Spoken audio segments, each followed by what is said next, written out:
walifunga kanisa, na tukaamua si kukaa kimya, tufuatilie sasa kisheria. Lakini cha kushangaza, tulipofuatilia mahakamani wakasema hawajalifunga hili kanisa. Sasa kama hawajalifunga, hawa walioko hapo maskari nini? Basi tukasema Jumapili twende. Tumekuja hapa twende ibadani, tumekutana na maskari wako pale umeweka na utepe, lakini kimsingi ni uonevu. Na ndio maana tunataka kurudia, tunasema kwamba hivi hatuombi kwa sababu ni haki yetu sisi kuabudu. Hatujaiba, hatujaua, na hapa ni mahali ambapo wafu wamefufuka. Hapo ni mahali ambapo watu wanapona.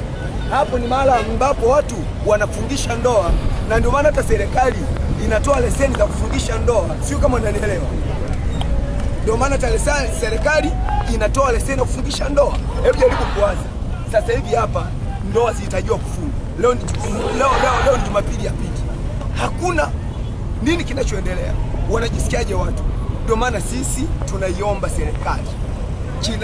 serikali ambayo inaongozwa na Chama cha Mapinduzi, tunajitahidi sana kutangaza amani, kwamba Tanzania ni nchi ya amani, lakini tunaanza kuona kuna mambo chini yanaendelea, ndo kama hivi. Sasa sisi tukija kusanyika hapa kuna ubaya mzee. Ndio maana tumeamua tuje hapa angalau tumwabudu Mungu wetu. Wale malaika wa zamu watasema bana, mimi Denisi nimeshiriki ibada Jumapili ya leo. Asante sana.